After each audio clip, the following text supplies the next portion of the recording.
ఆశీస్సులు కూడా ఈ రోజు ఈ దంపతులు పొందబోతున్నారండి. అది ఎలా అంటే 35 సంవత్సరాల తర్వాత అటు ఆకాశం కాదు ఇటు భూమి కాదు మధ్య వాటర్లో ప్రజెంట్ ఇప్పుడు ఇక్కడ మనందరి ముందు ఏం చేయబోతున్నారు అంటే, కంగారు పడకండి, ఏం చేయట్లేదు, మ్యారేజ్ చేసుకోబోతున్నారు. పెళ్లి ఒకసారి గట్టిగా క్లాస్ కొట్టండి.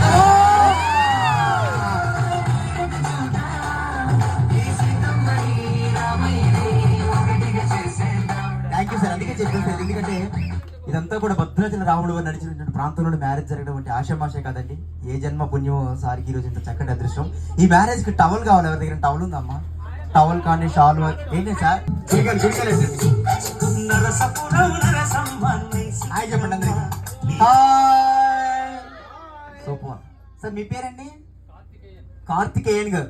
సార్ని ఎందుకు ఇన్వైట్ చేశారు అంటే, జరగబోయే పెళ్లికి మా కార్తికేయన్ గారే పంతులు కాదు, పెళ్లి పెద్దలండి.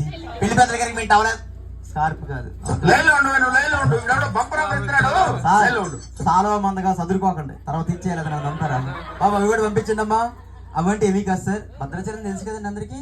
ఆ భద్రాచల రాముడు వారి కళ్యాణం జరిగిన తర్వాత టూరిజానికి ఒక 2-3 తలంబ్రాలు పంపిస్తారండి. బోట్ ట్రిప్కి వెళ్తుందేమో అని చెప్పేసి అందులో మిగతా అక్షంతలు యాడ్ చేస్తారు. కుడి చేయాలి పట్టండి సార్, కుడి చేయి, రైట్ హ్యాండ్ ఇలా మీరు ఒక చెయ్య, ఓకేనా? అక్షంతలు మనవాడు తీసుకొచ్చాడండి బ్రహ్మాండంగా. అందరూ కూడా తీసుకోండి సార్, ఎందుకంటే ఆ పవిత్రమైనటువంటి పుణ్యక్షేత్రం నుంచి వచ్చినటువంటి అక్షింతలు సార్. కార్తికేయన్ గారు పట్టుకోండి సార్, తినకండి.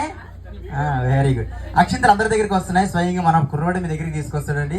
మ్యారేజ్ అయిన వారు కానివ్వండి, చిన్నవారు కానీ పెద్దవారు కానీ భేదం లేకుండా అందరూ తీసుకున్నాం. ఎందుకంటే పెద్దవారు అయితే దగ్గరకు వచ్చి ఆశీర్వదించండి, చిన్నవాళ్ళు అయితే పవిత్రమైన అక్షింతలు ఆ పెద్దవారి కాళ్ళ దగ్గర వేయండి. చాలా పుణ్యం, ఓకేనా? ఎందుకంటే పుష్కర పుణ్యనది పైన ఉన్నామండి భద్రాచల రాముడు వారి సన్నిధి అంతా కూడా, ఓకేనా? అక్కడి నుంచి మనకు అక్షింతలు వచ్చాయి. కాబట్టి ఎవరు కూడా నేను చెప్పేంత వరకు మాత్రం సార్ తినకండి, తింటున్నాను.